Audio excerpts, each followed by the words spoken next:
आप सुन रहे हैं सहर विद कामिनी खन्ना।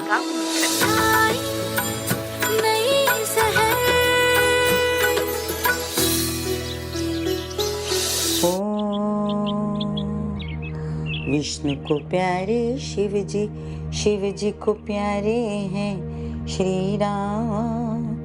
एक दूजे की सेवा में खड़े दोनों ही अविराम। वो कैसा खेल निराला, शेष शैया है कहीं तो कहीं है सांपों की माला। देवी देवता भी एक दूसरे से प्यार इज्जत आदर करते थे, और हम तो इंसान हैं, हमको तो एक दूसरे की मदद चाहिए होती जैसे देवी देवताओं को चाहिए होती थी। जब कोई संकट आता था तो लोग पहले विष्णु भगवान के पास जाते थे और फिर उसके बाद शिव जी के पास जाते थे, स्तुति करते थे, प्रार्थना करते थे। वहाँ भी काम ना बने तो माता रानी के पास जाते थे। तो हमें भी तो किसी का सहारा चाहिए ना। सुप्रभात सुप्रभात सुप्रभात। मैं कामिनी खन्ना सहर कार्यक्रम में आप सभी के साथ इस दिन की दे रही हूँ मंगलमयी बधाइयाँ। बधाइयाँ जी बधाइयाँ।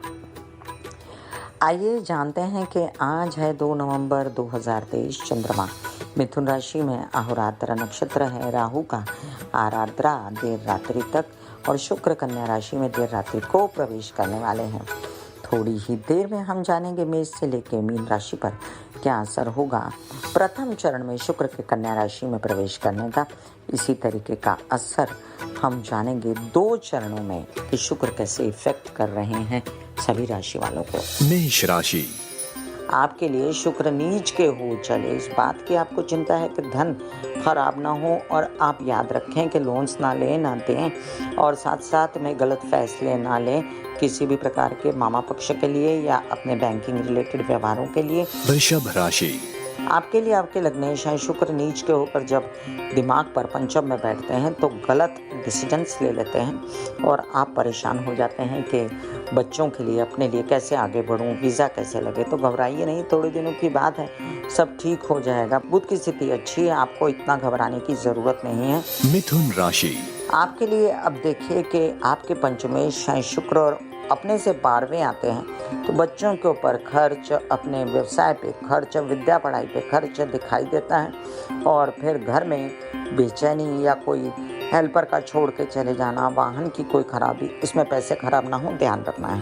कर्क राशि, यात्रा पर निकले तो संभल के निकलें, पराक्रम उत्साह कम लगता है, लेजीनेस लगती है, पैसा कम है तो अपनी माता के पैर छुएं और शुक्र जनित उपाय करें। सिंह राशि, आपके लिए शुक्र का कन्या राशि में जाना मतलब आपका धन संचित निकल जाना। इस बात से आपको आश्वस्त रहना है कि निकाले ना, और आपके साथ साथ आपके परिवार से सब रिश्ते आपके अच्छे बने रहें, आपकी जुबान से कोई गलत शब्द ना निकले। कन्या राशि, लग्न में नीच के शुक्र, वैसे तो शुक्र आपके मित्र हैं, लेकिन व्यवसाय से रिलेटेड गलत फैसले ना हो जाए और आपकी पर्सनैलिटी में कोई कमी ना आए, प्रजनन अंगों से रिलेटेड कोई समस्या ना हो, इस बात का आपको ध्यान रखना है। तुला राशि, तुला राशि के लिए आपके लग्नेश हैं शुक्र और वो नीच के हो गए। कन्या राशि में विदेश रिलेटेड कार्यक्रम में देर ना हो जाए, कुछ नुकसान ना हो जाए, खर्चे ना हो जाए, प्रेमी से अच्छी बनी रहे, इसका ध्यान रखना है। वृश्चिक राशि, आपके कुछ काम ऐसे हैं जिसमें आपका लाभ होना था, पैसे आने थे, वो रुक गए हैं क्योंकि आपको कलह क्लेश नजर आता है। आपके कुछ पैतृक संपत्ति से रिलेटेड विवाद हैं, तो सब संभल के कीजिए। धनु राशि, आपके लिए कुछ ऐसे काम हैं जिसमें व्यत्यय नजर आता है, मीडिया के काम हैं या आर्ट के काम हैं, क्योंकि आपके पिता से सहयोग नहीं है या आपको बहुत बेचैनी है, थकन है, तो ये काम में अगर आप ओम महालक्ष्मी नमः के जाप निरंतर करते रहें तो आपका काम हो जाएगा।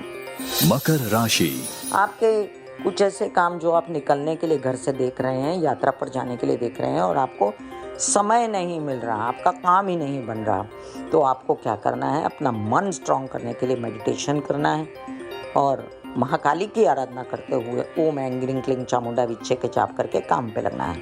कुंभ राशि, प्रजनन अंगों से रिलेटेड कोई समस्याएं हैं तो संभल के, कोई भी काम पे ज़्यादा खर्चा नहीं करना है और अपना हाल चाल बिल्कुल ठीक रखना है, विवाहित जीवन में भी, व्यावसायिक पार्टनर के साथ भी। मीन राशि, विवाहित जीवन के पार्टनर और व्यावसायिक जीवन के पार्टनर के साथ अनबन नहीं करनी है और अपना कार्यकाल जो भी है व्यवसाय में उसको आगे तक देखना चाहिए कि आप कैसे बढ़ाएंगे तो अभी के फैसले सही हो जाएंगे। सुखों के देवता, प्रेम के देवता, आकर्षण के देवता, हर प्रकार की मौज मस्ती मजा के देवता शुक्र हो गए नीच के।